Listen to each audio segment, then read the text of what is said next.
लेकिन जिसने जो वाला हाथ उठाया वही खाना। हाँ जी, तो मैं एक एग्जांपल शेयर करता हूँ।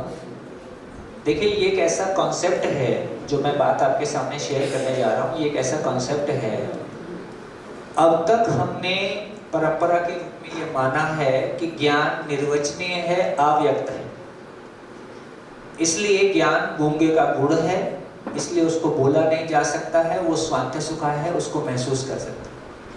जब ज्ञान निर्वचनीय है, अव्यक्त है, तो उसको शिक्षा में नहीं लाया जा सकता। ये एक नया अनुसंधान हुआ। देखो, बहुत सोचने की बात है। हमारे मोबाइल का सॉफ्टवेयर कितने साल बाद अपडेट, कितने महीने में अपडेट होते रहता है? 6 महीने में। और हमारा सॉफ्टवेयर कब से अपडेट नहीं हुआ है? हमारा मानसिक सॉफ्टवेयर कब से अपडेट नहीं हुआ है? 2500 साल से। 2500 साल पहले जैन और बौद्ध दर्शन आया। भारत में 6 दर्शन माने जाते हैं। 6 दर्शन के बाद 3 दर्शन नास्तिक माने जाते हैं, 6 दर्शन आस्तिक माने जाते हैं। चारवाक, जैन और बौद्ध को नास्तिक दर्शन बोलते हैं। नास्तिक का मतलब है जो वेद में अपनी आस्था नहीं रखता। और बाकी 6 दर्शन हमारे आस्तिक दर्शन माने जाते हैं। तो लगभग 6 दर्शन, ये लगभग 5000 साल से लेके 2500 साल से जो वैज्ञानिक कैलकुलेशन है उसके हिसाब से 2500 से 5000 साल तक की कहानी है। तो लगभग पिछले 2500 साल से कोई नया दर्शन इस देश में नहीं आया है। तो जो कुछ भी हमारे पास एक सोचने की शैली है वो मूलतः उन्हीं दर्शनों के विश्लेषण से आ रही हैं, और उससे जो कुछ भी अच्छा हुआ है उसका सम्मान। हम जंगल युग से निकलकर आज इस युग तक चले आए, जहां जब हम कह रहे थे कि अच्छा क्या हुआ है, तो अच्छा ये भी हुआ है, स्त्री पुरुष में समानता इस संसार में आज जितनी है आज के पहले कभी नहीं थी। एक मानव के व्यक्तिगत अधिकार का सम्मान जितना आज है उतना शायद आज के पहले कभी नहीं था। तो ऐसा देखेंगे तो पॉजिटिव भी काफी हुआ है। नेगेटिव के रूप में कोरोना से लेके और विश्व युद्ध की संभावनाओं से लेके और एटॉमिक वेपन को यूज करने से लेके और तमाम ये ग्लोबल वार्मिंग और फैमिली वार्मिंग से लेके ये कुछ चीजें हैं जो शेष हैं, लेकिन अच्छाई भी कम नहीं हुई है। हमने एक लंबी सफलता पाई है ना। आज कम से कम अपने जिंदा रहने को लेके हमको शंका नहीं है कि हम जिंदा रह पाएंगे कि नहीं रह पाएंगे, इसलिए हम उससे आगे का भी सोच रहे हैं। तो मैं बात कह रहा था कि ये एक ऐसी बात है जो जिंदगी क्लासरूम में ले आता है। इस बात के आधार पे ये सुखद संयोग है कि पहला स्कूल एजुकेशन का प्रयोग हमने महाराष्ट्र में ही किया, छत्तीसगढ़ में किया, दूसरा महाराष्ट्र में किया, तीसरा दिल्ली में किया। तो 3 राज्य सरकारों के सामने जब महाराष्ट्र में किया था तो भाजपा गवर्नमेंट थी, छत्तीसगढ़ में किया तो भाजपा गवर्नमेंट थी, महाराष्ट्र में किया तो उसमें कांग्रेस गवर्नमेंट थी, और दिल्ली में किया तो उसमें अभी आप सरकार है। तो अलग अलग राजनीतिक पार्टियों के साथ अलग अलग, अब साउथ में करते हैं वहाँ तो हमें को पता नहीं चलता है कौन सी राजनीतिक पार्टी है, लेकिन जहाँ भी ऐसे सरकारी अधिकारी या ऐसे पॉलिटिकल पार्टीज में लोग मिल जाते हैं जिनको लगता है कि शिक्षा पे कुछ काम होने की ज़रूरत है, तो देश भर में हम मिलकर करते ही हैं। AICTE में इंजीनियरिंग एजुकेशन में, देश भर की इंजीनियरिंग एजुकेशन में इंडक्शन कोर्स के नाम पे सभी युवाओं के लिए ये कोर्स उनके इंडक्शन प्रोग्राम का हिस्सा है जब बच्चे एडमिशन लेते हैं। तो ये इस तरह की बात है जिसमें कि जिस तरह से क्लासरूम में हम atom, cell, physics, chemistry, engineering और मेडिकल साइंस को क्लासरूम में पढ़ा सकते हैं, तो हम जिंदगी को भी क्लासरूम में ला सकते हैं। यदि हमको ये कॉन्फिडेंस आता है कि 4 साल की इंजीनियरिंग देके, 5 साल का आर्किटेक्चर देके हम एक सुंदर बिल्डिंग डिजाइन कर सकते हैं, तो क्लासरूम में हम जिंदगी को ला सकते हैं और एक शानदार जिंदगी डिजाइन कर सकते हैं। इस कॉन्फिडेंस के साथ एक व्यक्ति हो सकता है। और ये केवल आश्वासन नहीं दे रहा हूँ, करके बोल रहे हैं। पिछले 25 साल की यात्रा लगा के बोल रहे हैं, करके बोल रहे हैं। और अभी तो बहुत सारे समाज और बहुत सारी संस्थाएं और बहुत सारे सरकार इस पे सोच रहे हैं, देश में भी सोच रहे हैं, देश के बाहर भी सोच रहे हैं। तो इसका मतलब ये हुआ कि वक्त के चलते धीरे धीरे जिस तरह से हम जड़ संसार को तर्कपूर्वक अध्ययन कर पाए, यदि जड़ संसार को तर्कपूर्वक समझा जा सके, तो आज पहला दिन थोड़ा सा कंसेप्चुअल रहेगा, थोड़ा सा आपको ज़्यादा मन लगाने की आवश्यकता पड़ेगी। कल से थोड़ा सा फ्री फ्लो में आता जाएगा। तो पहला दिन किसी भी चीज़ को उसकी एक तरह से उसका कॉन्सेप्ट आपके सामने आएगा कि क्या कह रहे हैं, क्यों कह रहे हैं, इसकी आवश्यकता क्या है, क्यों आ गया। तो मैं कुछ बातें ऐसी बोलूँगा, लेकिन आपकी पूरी बॉडी लैंग्वेज और आपके चेहरे बता रहे हैं कि आप बढ़िया फोकस के साथ हो। तो आप सबके लिए जोरदार ताली।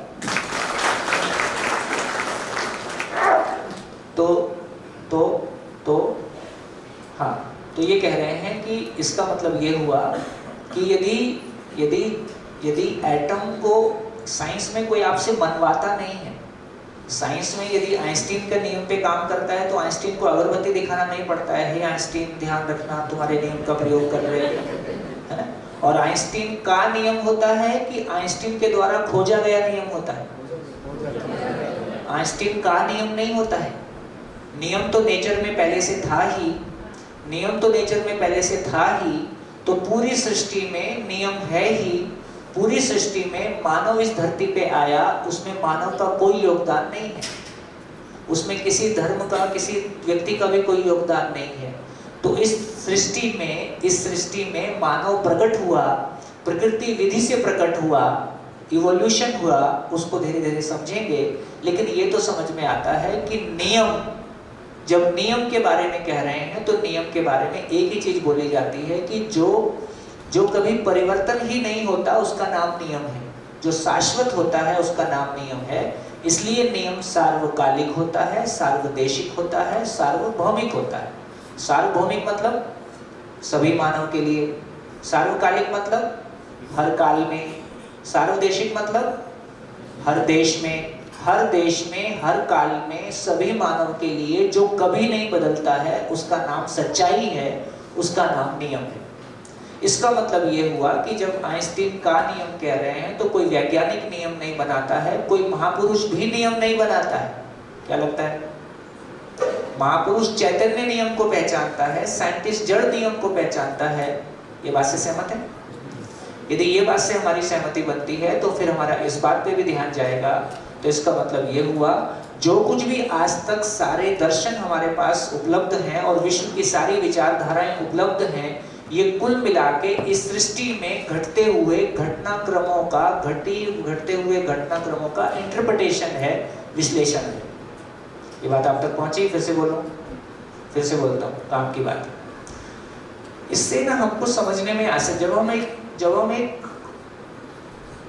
हम एक कंडीशनड माइंड से सच्चाई को नहीं सुना जा सकता।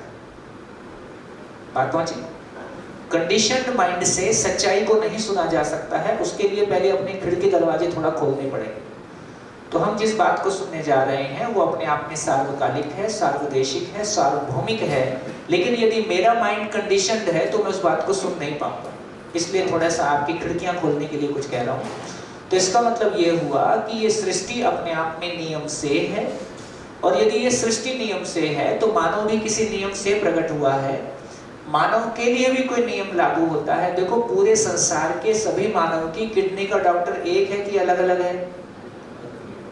शरीर का डॉक्टर सबका हिंदू किडनी, जैन किडनी, मुस्लिम किडनी, बौद्ध किडनी, ऐसे अलग अलग नहीं होता है।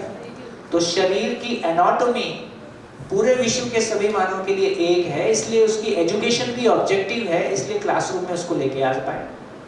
लेकिन जब भी हम मानव के बारे में बात करना चाहते हैं तो मानव के बारे में बात करते हैं, तो ये मानव के बारे में हम क्यों साइंस को एजुकेशन में ला पाए? क्योंकि साइंस ऑब्जेक्टिव है। हम क्यों मानव को एजुकेशन में नहीं ला पाए? क्योंकि मानव सब्जेक्टिव है। सब्जेक्टिव का मतलब है जिसके बारे में निश्चित रूप से कुछ नहीं कहा जा सकता है, सबके बारे में अलग अलग है। इसका मतलब ये हुआ, मानव कभी क्लासरूम में नहीं ला पाएंगे, इसलिए ग से गधा पढ़ाना क्या है? धर्मनिरपेक्ष। गधा सभी धर्मों के लिए समान, लेकिन मानव सांप्रदायिक है।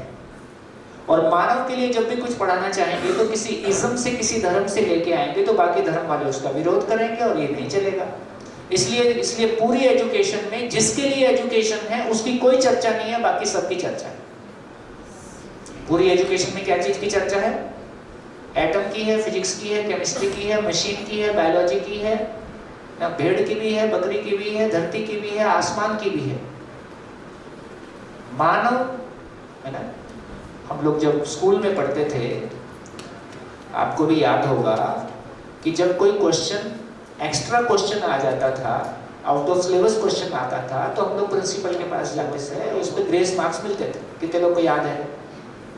सबको याद है। अब आपकी हो गई शादी, पत्नी नाम का कोई चैप्टर नहीं था, तो पत्नी टोटली आउट ऑफ सिलेबस है, और पत्नी के लिए पति आउट ऑफ सिलेबस है, और दोनों के लिए बच्चे आउट ऑफ सिलेबस हैं, और सास तो पूरी तरह से आउट ऑफ सिलेबस है। तो जो मेरी रोजमर्रा की समस्याएं हैं जिनसे मैं जूझता हूँ, दिल्ली में एक आईएएस ने ट्रेन के सामने कट के अपनी जान दी, 35 साल का बंदा था, उसने बहुत मार्मिक वीडियो अपना बनाया। उसने अपने उस वीडियो में कहा कि मैं अपनी पत्नी को भी उतना ही प्यार करता हूँ, मैं अपनी वाइफ को भी उतना ही प्यार करता हूँ, लेकिन दोनों के रिलेशन अच्छे नहीं हैं, इसको मैं रोज मानसिक रूप से झेलता हूँ और अब मैं नहीं झेल पा रहा हूँ और मैं जा रहा हूँ।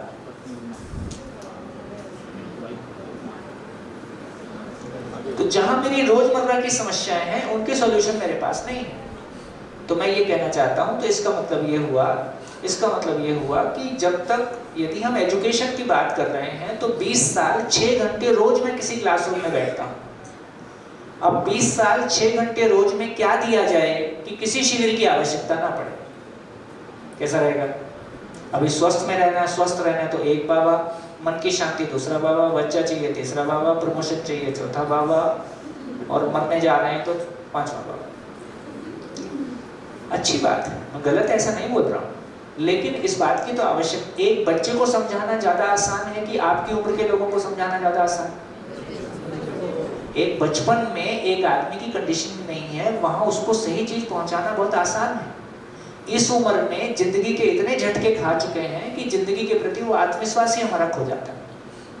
तो मैं ये कहना चाह रहा था, तो इसका मतलब ये हुआ कि एक ऐसा कॉन्सेप्ट आपके सामने आ रहा है कि जिसको क्लासरूम में बात कर सकते हैं और विश्व के किसी भी कोने में बैठ के बात कर सकते हैं, और एक बार आदमी को अकल आ गई, आदमी को समझ आ गई, है ना, कोई संविधान, कोई राजनीतिक पार्टी, कोई धर्म हमसे नहीं कह रहा है कि तुम आपस में घर में प्यार से मत रहो, लेकिन जूझ तो हम रहे हैं। हमने दुख अपनों से पाया कि परायों से पाया? जोर से बोलो। हाँ, दर्द इतनी है कि बोल नहीं पा रहे। हमने दुख अपनों से पाया, हमने दुख अपनों से पाया, अपनों को दुख दिया, जबकि हम उनको दुख देना नहीं चाहते थे, वो भी हमको दुख देना नहीं चाहते थे। और इसका मतलब है कि हमको आदमी समझ में आया कि नहीं आया?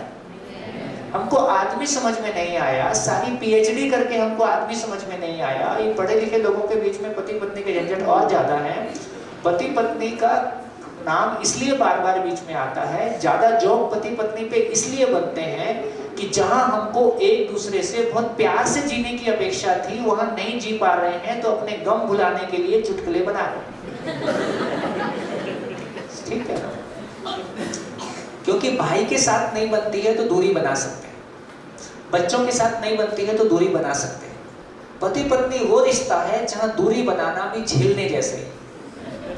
वहां दो ही ऑप्शन है, जियो नहीं तो झेलो, तीसरा ऑप्शन ही नहीं। हाँ, शादी होने का एक फायदा जरूर है कि आदमी को बोर होने का टाइम नहीं रहता है, कुछ ना कुछ चलता ही रहता है। तो इसका मतलब ये हुआ कि हमको आदमी समझ में नहीं आया, क्योंकि हमने अपनों से दुख पाया, अपनों को दुख दिया। आदमी को बिना समझे हमने एजुकेशन बनाई।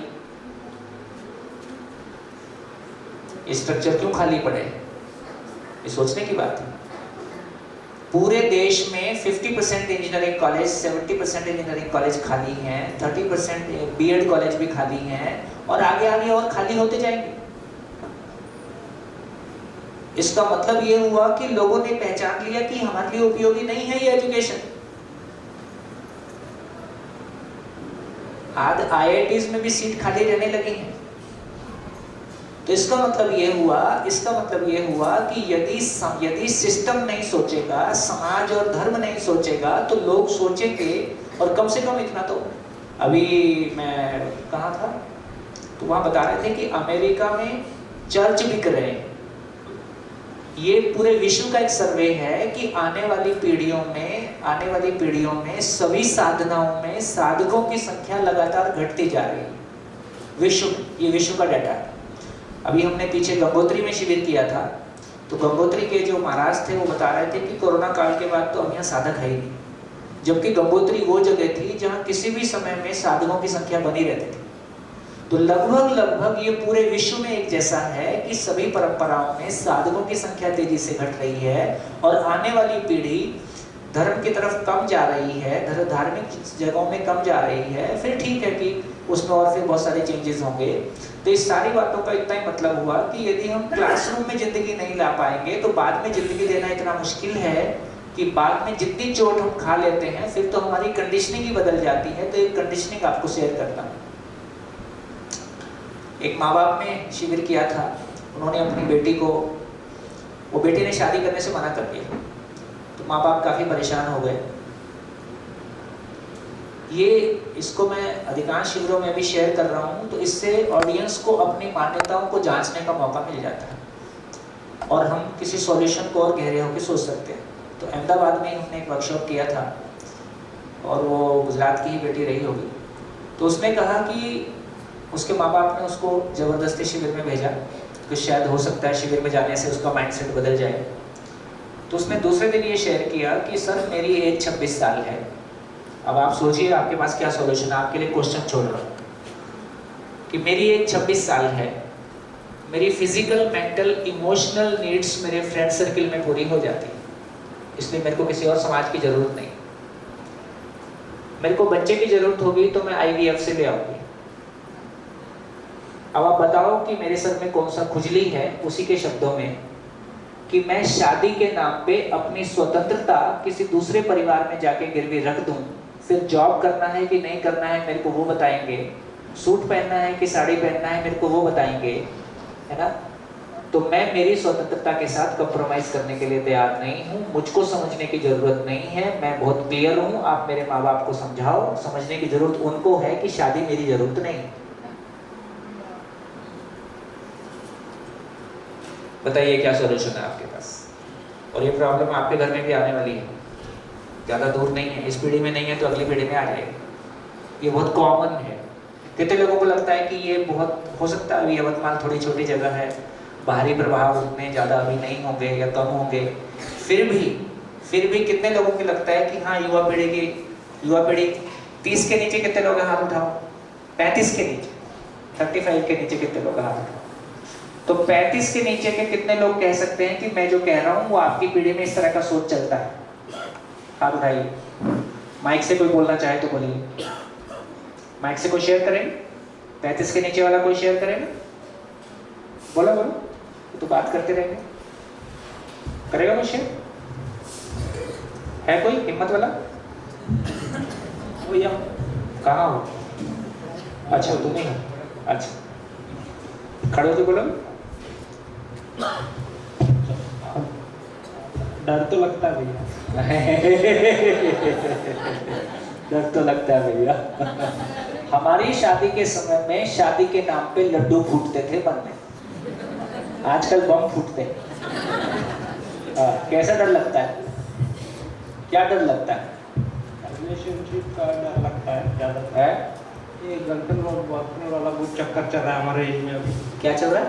गर्लफ्रेंड और बॉयफ्रेंड चल रहा है अभी, इसकी वजह से डर बना रहता है। तो क्या डर है इसमें? तो रिलेशन बन ही नहीं रहते, चीजें बहुत सारी।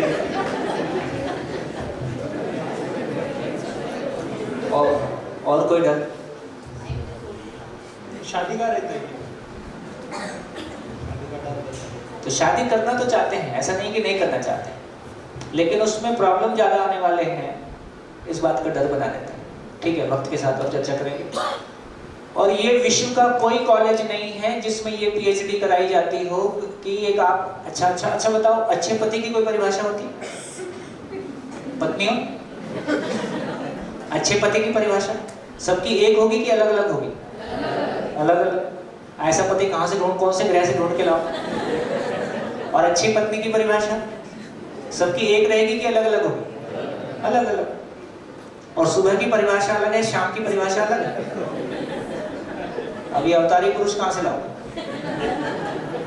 तो ये जो हमारी समस्याएं हैं, इनके सॉल्यूशन हमारे पास नहीं है। और फिर मैं सुबह चर्चा कर रहा था, हमारे गुजरात से कुछ मित्र आए हैं।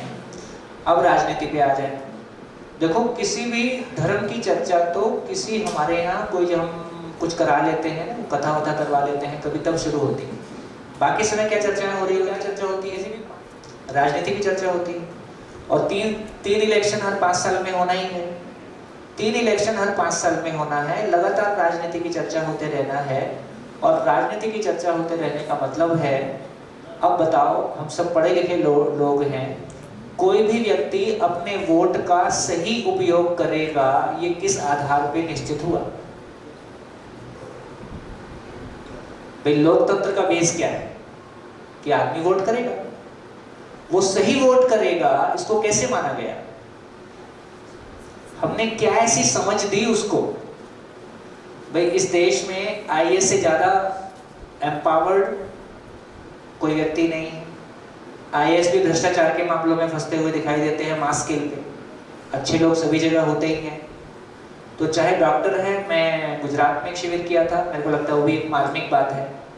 गुजरात में पुलिस अकेडमी में मैंने एक वर्कशॉप किया था जिसमें 3 आईपीएस ऑफिसर, 60 न्यूली अपॉइंटेड डीवाईएसपीज बोलते हैं वहाँ पे, और 70 पुलिस इंस्पेक्टर्स। वहाँ के डीजी पुलिस अकेडमी ने कहा कि हमारी एक पीड़ा है। वो डीजी पुलिस अकेडमी स्वयं black cat commando IPS officer, Bharat में एवरेस्ट पे चढ़ने वाला पहला आईपीएस ऑफिसर है ना। तो उसने कहा कि मैं खुद एक ब्लैक कैट कमांडो हूँ और मैं ट्रेनिंग पे आया हूँ, तो मेरी स्वेच्छा से आया हूँ और मैं शानदार ट्रेनिंग देता हूँ, लेकिन मेरी ट्रेनिंग देने के बाद में हमको ये पता नहीं है कि इस ट्रेनिंग का उपयोग ये व्यक्ति समाज के पोषण के लिए करेगा कि शोषण के लिए करेगा। बात पहुंची? हमने एक बहुत अच्छा डॉक्टर बनाया, डॉक्टर बहुत अच्छा है, लेकिन वो डॉक्टरी का उपयोग समाज के पोषण के लिए करेगा कि शोषण के लिए करेगा? तो मामला किसी डॉक्टर का, वकील का, इंजीनियर का, आईएएस का, मंत्री का, संतरी का नहीं है। मामला तो एक मानसिकता का है। जैसी मानसिकता उसके पास है वैसा वो करेगा। और हम दूर क्यों जाएं, अपने घर में आ जाएं। हम अपने बच्चों के लिए पूरी ताकत लगा देते हैं। कितने माँ बाप बहुत विश्वास के साथ ये कह सकते हैं कि सारी जिंदगी हमारे रिलेशन अच्छे ही रहेंगे, इस बात की गारंटी है? नहीं कह सकते आप।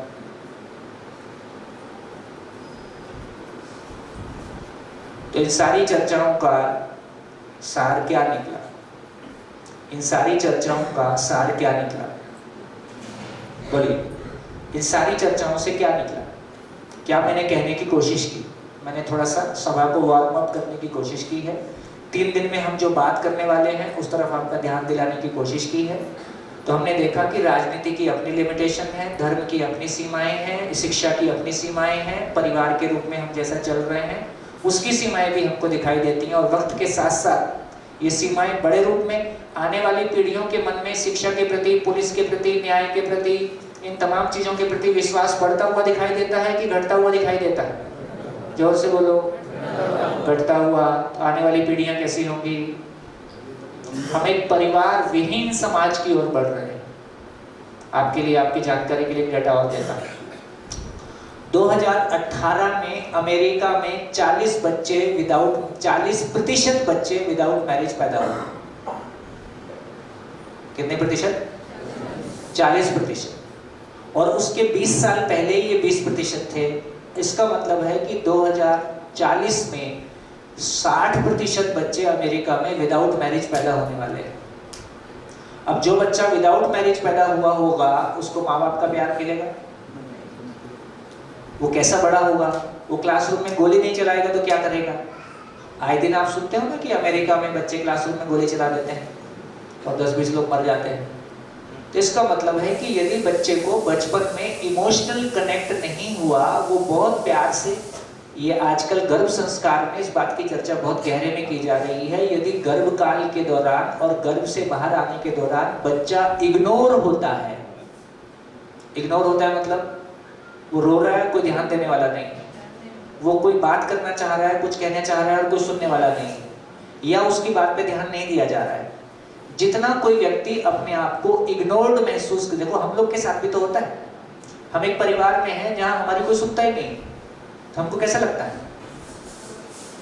तो यहां से आदमी के भीतर इमोशनल इनसिक्योरिटी पैदा होती है ना, अपने भीतर एक असुरक्षा का भाव पैदा होता है। ये असुरक्षित व्यक्ति या तो डिप्रेसिव मोड में आता है या आक्रामक मोड में आता है। या तो कुछ ये चिल्ला चिल्ला के अपनी बात कहना शुरू कर देगा या ये रोना गाना शुरू करेगा। तो इसका मतलब है कि एक बच्चे के सही पालन पोषण होने का मतलब है कि वो जो उसका गर्भ संस्कार से लेके और उसका बचपन जो है वो ऐसे वातावरण में मिले जहां उसको लगे कि हाँ उसको सुनने वाले और उस पर ध्यान देने वाले पर्याप्त लोग हैं। तो इन सारी चर्चाओं से क्या निकला? बोलिए, माइक लीजिए और बोलिए। मानसिकता बदलने की जरूरत है, बशर्ते चीजों को बदलना। हाँ, और हम तो चीजें बदलने जा रहे हैं। हम तो घर में तो ऐसा बहुत सारा सामान है जो लगता है पुराना हो गया, बदलने की जरूरत है। हाँ जी, गुड। और बोलिए। बहनें बड़ी संख्या में हैं। देखो इस सभा में बहनें ज्यादा हैं, भाई लोग कम हैं। भाई लोग माइनॉरिटी में आ गए। हाँ जी, बोलिए। और बोलिए, इस सारी चर्चा से आपका ध्यान किस तरफ जा रहा है? माइक लीजिए, माइक लीजिए। समझ ही बढ़ाने के क्या है क्या नहीं मानो। हाँ, ये भी एक सोचने की बात है कि हम आज जिन परिवारों से हम लोग यहाँ बैठे हैं, हमारे घरों में समस्याएं साधन की कमी के कारण है कि संबंध की कमी के कारण है? जोर से बोलो। संबंध की कमी के कारण। सुबह से शाम तक ज्यादा प्रयास हम साधन की तलाश में लगे हैं कि संबंध की तलाश में लगे हैं? साधन की तलाश में। कितने अच्छे लोग हैं। प्रॉब्लम संबंध की है, तलाश साधन की है, समस्या सामान खोया कहीं और है, तलाश कहीं और। कहां से दुखी होंगे बताओ? कहां से सुखी होंगे उसके बाद? बोलो, क्या निष्कर्ष आया? और कहना है किसी कुछ? और कुछ कहना? आगे चलो।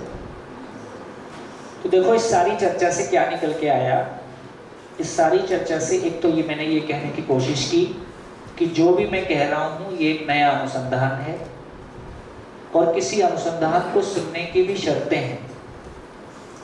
जैसे ये मैं आपको गारंटी देके कह सकता हूं, 3 दिन में तो नहीं कहूंगा, लेकिन नॉर्मली हम 7 दिन का रेजिडेंशियल वर्कशॉप करते हैं। आपकी जिंदगी के अभी तक के सारी जिंदगी एक तरफ और ये 7 दिन एक तरफ, और आप हॉल में बोल के जाओगे कि इससे ज्यादा सामान लेके जा रहे हैं। ये आपको आश्वासन देते हैं और ऐसा हर शिविर में घटता है। हमारे लिए ये काम कोई आर्थिक कमाई का काम नहीं है। हमारे लिए ऐसा कोई काम नहीं है कि मैं आया हूं तो अपने किराए से आया हूं और मेरे बोलने का कोई पैसा नहीं लूंगा, क्योंकि ज्ञान का मतलब ही है कि अपनेपन का विस्तार है। यदि मैंने आप लोगों को अपने भाई बहन के रूप में स्वीकार किया है तो अपने भाई बहन से बात करते हैं तो उनको बिल बना के देते हैं क्या? तो अपनेपन का विस्तार है, तो आपस के रिश्ते की बात। तो इसका मतलब है कि हम और हमारे सभी मित्र जीवन विद्या नाम की चीज को, जीवन विद्या शिविर, एक जीवन विद्या मिशन भी है मुंबई में, वो अलग है। जीवन विद्या मध्य दर्शन सहअस्तित्ववाद, इस कॉन्सेप्ट को पूरे देश में विश्व में कोई भी शेयर करेगा बिना किसी आर्थिक अपेक्षा के ही शेयर करता है, संबंध के धरातल पे ही शेयर करता है, परिवार विधि से ही शेयर करता है। तो इसका किसी भी तरह का कोई शुल्क नहीं होता है और किसी तरह की कोई फंडिंग सरकारी और सामाजिक भी नहीं ली जाती। तो जो लोग शिविर करने आते हैं वो अपने भोजन का खर्चा स्वयं वहन करते हैं, हम लोग अपने हाथ पैर से आते हैं और बोलने का कोई पैसा नहीं लेंगे।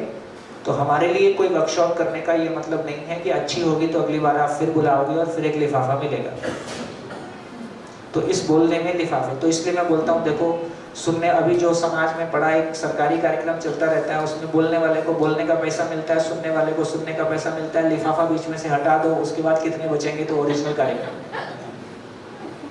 तो एक तो बात ये कही कि जो कुछ भी कहा जा रहा है वो एक आपके सामने प्रपोजल है, आपके सामने एक प्रस्ताव है। आपसे ये अपेक्षा नहीं है कि आप उसको मानें। तो जो कुछ भी कहा जा रहा है उसको मानना नहीं है, क्योंकि मानने से हम फॉलोअर बनेंगे कि डूअर बनेंगे? फॉलोअर बनेंगे, और हमको फॉलोअर नहीं बनना है ना। देखो आस्था के बहुत सारे फायदे हैं और हमने एक लंबी यात्रा आस्था से की है। उसके सारे जो भी कुछ लाभ मिले उनका सम्मान करते हुए, लेकिन आस्था का एक नेगेटिव पार्ट भी है कि आस्था से हमने बड़े मास में दास्ता को भी परोसा है। आदमी का सोचने का मशीन ही काम करना बंद कर देता है। तो मानव की खूबसूरती ये है कि उसमें सोचने की ताकत है, वो सोचे। है ना। पशु और मानव में अंतर ही इतना है कि मानव में सोचने की ताकत है। इस सोचने की ताकत का सदुपयोग करना ही अपने मानव होने की महिमा को व्यक्त करना है। तो इसका मतलब है कि हमको चीजों को मानना नहीं है, हमको चीजों को जानना है।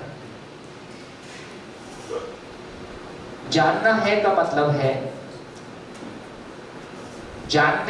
जानने का आधार क्या होगा। किसी चीज को हम जानेंगे, उसका आधार क्या होगा। तो जानने का मतलब यहाँ पे अभी ये कहा जा रहा है कि यदि हम जिस चीज के बारे में बात कर रहे हैं, हम जिन चीजों के बारे में बात कर रहे हैं, हम क्या चीज के बारे में बात कर रहे हैं, हम नेचर के नियम के बारे में बात कर रहे हैं। यदि मानव इस धरती पे एक नेचुरल एंटिटी है तो मानव का भी कोई नेचुरल बिहेवियर होगा। कैसे? मानव के अलावा जितनी भी इकाइयां, मराठी में क्या बोलते हैं इकाई को? एकम, एकक, गुजराती में एकम बोलते हैं। तो एकक, एकम, यूनिट, एंटिटी, मानव के अलावा जितने भी एंटिटी नेचर में हैं, गाय, भैंस, कुत्ता, भालू, नीम, आम, सबका बिहेवियर अपने आप में निश्चित है कि अनिश्चित है? आम ही जैसा काम करेगा, भालू रहेगा। गाय अमेरिका की है, मांस खाती है, ऐसा नहीं मिलेगा। गाय मर जाएगी, मांस नहीं खाएगी। शेर मर जाएगा, घास नहीं खाएगा। तो प्रकृति में सब चीजों का अपना कोई नियम है, सभी चीजों का अपना कोई आचरण है। मानव भी एक प्राकृतिक इकाई है, इसलिए मानव का भी कोई प्राकृतिक आचरण है और वो सारी धरती के लोगों के लिए एक जैसा ही होगा। मानव भी एक प्राकृतिक एंटिटी है, मानव भी एक नेचुरल एंटिटी है, इसलिए मानव का बिहेवियर भी नेचुरल होगा। मानव पे भी प्रकृति के वही नियम काम करेंगे जो बाकी सारी चीजों पे करते हैं, क्योंकि हम प्रकृति का इंटीग्रल पार्ट हैं, हम प्रकृति का एक हिस्सा है। दुनिया के सारे लोग जब हंसते हैं तो हंसते हुए लगते हैं कि नहीं, जब वो अफ्रीका में हंस रहा होता है तो वो रो रहा होता है। ऐसे अपनों के साथ दुनिया के सभी लोग प्यार से जीना चाहते हैं कि कहीं कहीं क्लेश से जीते हैं तो भी वो सुखी होते हैं। दुनिया के सारे लोग अभाव से, भय से मुक्त होना चाहते हैं कि कुछ लोग अभाव आने के बाद खुश होते हैं, है ना। तो हमारे बीच में बहुत सारे, हम सबके ऊपर बहुत सारे वो प्राकृतिक के नियम काम करते हैं। इसका मतलब है, मैंने पहले वो बात कही थी, बीच में कहीं छूट गई। इसका मतलब है कि जो कुछ भी दर्शन और जो कुछ भी विचार इस दुनिया में आज तक उपलब्ध हुआ है, वो क्या चीज के बारे में कह रहा है? वो सृष्टि के नियम के, सृष्टि की घटनाओं का ही विश्लेषण कर रहा है, उसका ही इंटरप्रिटेशन कर रहा है। कोई एक समय में आया तो उसको जैन सॉफ्टवेयर ठीक लग गया, किसी को बौद्ध सॉफ्टवेयर ठीक लग गया। ये सारे सॉफ्टवेयर ही हैं। इस बात पे ध्यान जा रहा है कि नहीं? जो कुछ भी फिलॉसफीज हैं, सारे सॉफ्टवेयर तो हैं, है ना। मैं एक ऐसे सन्यासी से मिला, कभी कभी किसी से मिलके ना कुछ चीजें बहुत अच्छी क्लियर भी होती। दिल्ली में हम एक शिविर कर रहे थे, वहाँ एक सन्यासी आए जिनकी एज करीब 85 के आसपास थी। उन्होंने अपनी ज़िंदगी की बहुत मज़ेदार कहानी सुनाई। वो एयरफोर्स में पायलट थे और अपना वो फ्लाइट लेके जा रहे थे, तो उन्होंने देखा कि अचानक एक इंजन ने काम करना बंद कर दिया और उसके कुछ दूर बाद उन्होंने देखा कि सामने पहाड़ी है। अब फ्लाइट की ताकत नहीं है कि वो उस पहाड़ के ऊपर से उठ के निकल जाए। एक इंजीनियर होने के नाते, पायलट होने के नाते उसने कैलकुलेट कर लिया कि अब जाके सीधा ये पहाड़ी को डैश करेगा, इसके अलावा कोई सोल्यूशन नहीं। तो मौत सामने है और उसमें इजेक्ट करने का भी तरीका, जो सामान वाहक एरोप्लेन होता है उसमें इजेक्ट करने का सिस्टम नहीं होता है, फाइटर में होता है। तो निकल तो सकते नहीं, अब उसमें मरना है। तो मौत सामने है, वो व्यक्ति बेहोश हो जाता है। 2-4 घंटे बाद उसको होश आता है तो फ्लाइट झील में पड़ी है और वो आदमी जिंदा है। वो आदमी उठ के देखता है तो वो अंदाजा लगा लेता है कि वो जो सामने पहाड़ी थी उसके पीछे में झील होगी और ये फ्लाइट ऊपर उठी है और झील में जाके गिरी। उसके हिसाब से, उसके टेक्निकल ज्ञान के आधार पर ऐसा कोई तरीका नहीं था कि फ्लाइट ऊपर उठती, और उसने पूरा दम लगा ही लिया था। अब इस घटना को वो समझ नहीं पाया और उसके मन में बड़ा कौतूहल हुआ, और वहां से उसको जिंदगी और मौत, ऐसे तमाम लोग होते हैं जो एक बार मौत से आमना सामना होने के बाद जिंदगी अलग तरह से खुलती है। उस घटना से उस व्यक्ति में जो चेंज आया, उसको लगा कि नहीं यार, ये जिंदगी ऐसे नहीं चल रही है, कुछ और भी मामला है। वहां से उसने एयरफोर्स छोड़ा और फिर वो उन्होंने अलग अलग तरह के धर्मों को जीना, धर्मों को देखना शुरू किया। उस व्यक्ति ने अपने 20-30 साल की यात्रा में 5 या 4 धर्मों को जीकर देखा। तो जब वो सिखिज्म में गया तो उन्हें सिखिज्म की किताब नहीं पढ़ी, सिखिज्म को अपनी बाल बढ़ा के, कृपाण लगा के, जो कुछ भी उसकी जीवन शैली है उसको भी साथ में जिया। जब वो किसी दूसरे धर्म में गया तो उसकी पूरी जीवन शैली, उसकी पूरी थॉट प्रोसेस और उसकी पूरी जीवन शैली को जी के देखा। इसका मतलब है कि वो 4 साल सिखी था, 5 साल वो क्रिश्चियनी था, अभी वो फाइनली किसी धार्मिक हिंदू परंपरा का सन्यासी था। तो इसका मतलब है, अब ये बात हमको स्वीकार करने में दिक्कत नहीं है कि अंततः हम जो कुछ भी स्वीकारे हुए हैं, हिंदू, मुस्लिम, सिख, ईसाई, जैन, बौद्ध हैं, हम एक तरह की कंडीशनिंग को, एक तरह की मान्यता को स्वीकारा है। मैं एक परिवार में पैदा हुआ हूँ, मेरा नाम सोम है, दूसरे परिवार में पैदा हो जाता तो इसका नाम टॉम होता। इसमें क्या दिक्कत है? या अभी पिछले दिनों एक बढ़िया घटना घटी, पेपर में आई थी। वो एक हॉस्पिटल में बच्चे पैदा हो जाते हैं, तो नर्स, अब हॉस्पिटल बड़ा है, 25-50 बच्चे रोज पैदा हो रहे हैं। अब नर्स टेंशन में थी, तो अंगूठे में ना वो धागा बांधते हैं, नंबर सिस्टम रहता है। तो तीसरे दिन नर्स ने आके बताया माँ को कि तुम्हारे बच्चे ना मेरे से एक्सचेंज हो गए।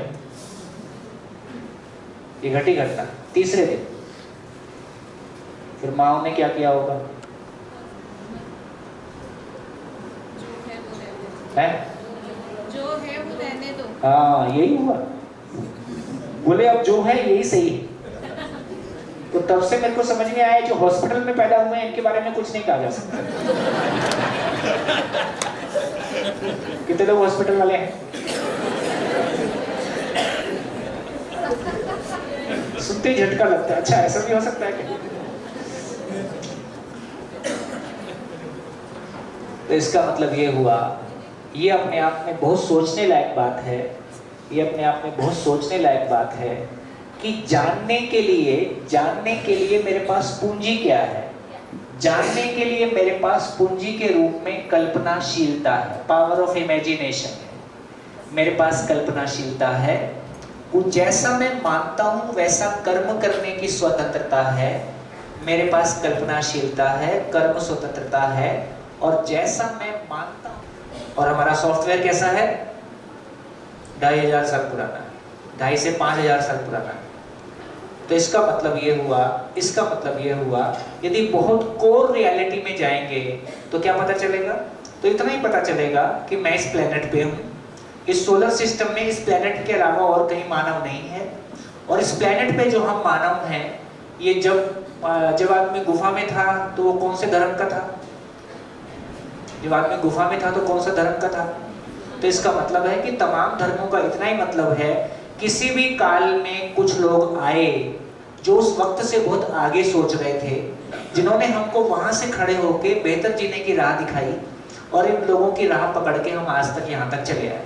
और इस प्रकार, है ना, इस प्रकार किसी एक समय में वेद आते हैं, उपनिषद आते हैं, गीता आती है ना, उसके बाद उस पर तमाम टीकाएं आती हैं, फिर उसके बाद और तमाम लोग उसके इंटरप्रिटेशन करते हैं और हमारे को जीने की एक राह दिखाते हैं कि कैसे हम बेहतर जी सकते हैं।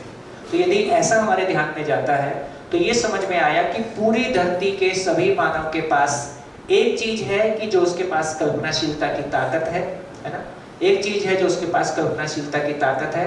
और सारी कल्पनाशीलता वो कहाँ लगाएगा? सारी कल्पनाशीलता को इस अस्तित्व को समझने के लिए लगाएगा। अस्तित्व सबके लिए कॉमन है कि अलग अलग है? ये सूरज, ये धरती, ये चांद, ये सितारे, ये पानी, ये गेहूं, ये आटा, ये बैल, ये है ना, ये जो कुछ भी है, इसमें धर्म जाति का कोई अंतर है नहीं। कुल मिला के हम मानव हैं। जो कुछ भी कंडीशनिंग हमने स्वीकारी हुई है, उस कंडीशनिंग के साथ हम बेहतर जीना चाहते हैं। ऐसा बेहतर जीने की हमने कोशिश की है और किसी हद तक हम सफल भी हैं, लेकिन कुछ गैप अभी भी और दिखाई देते हैं। तो सभी मानव के पास में सोचने की ताकत कितनी है? सभी मानव के पास सोचने की ताकत असीम है कि सीमित है? सभी मानव के पास, इसमें कोई अंतर नहीं है। दुनिया का किसी भी धर्म, जाति, देश का व्यक्ति होगा, वो कितना भी सोचे, सोचने की ताकत खत्म नहीं होती। ये सबके पास समान है। सृष्टि के नियम सबके लिए एक है कि अलग अलग हैं? ये भी सबके लिए एक है। ये सृष्टि आदमी में समझने की ताकत है, ये अस्तित्व नियम पूर्ण है। इसको समझना ही, इसको समझने का नाम ही समझ है। बात पहुंच रही? सारे धर्म, सारी फिलॉसफी, कुल मिला के इनका अलग अलग इंटरप्रिटेशन है, अपने अपने तरीके से समझाने की कोशिश करता है। फिर धर्म वो चीज है जो हमको जीवन शैली भी देता है, सुबह उठ के ये करो, इतने बजे उठो, ये पूजा करो, ये पाठ करो। इसका मतलब ये समझ कैसा होगा?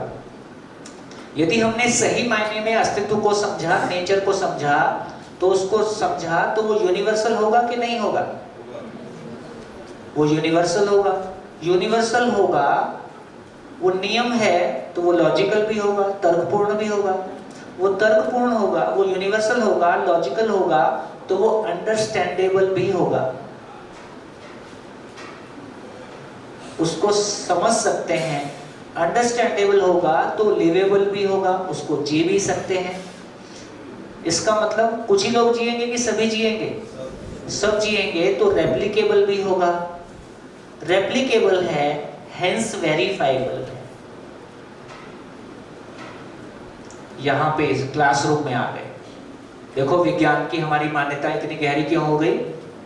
विज्ञान एक थियरी देता है, उस थियरी पे पुल बनता है, पुल से ट्रेन निकल जाती है और पुल खड़ा रहता है।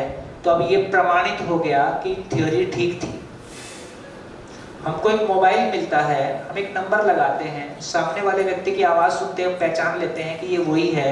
अब इसमें कोई शंका नहीं है कि मोबाइल की टेक्नोलॉजी ठीक काम कर रही है। तो साइंस ने जो कुछ भी हमको दिया उसका प्रमाण हमारे सामने मिला, और ये प्रमाण भी इतना तेजी से अपडेट होता है कि हम चमत्कृत हैं कि यार इतने सारे इनोवेशन, इतनी सारी चीजें रोज रोज नई कैसे आती हैं।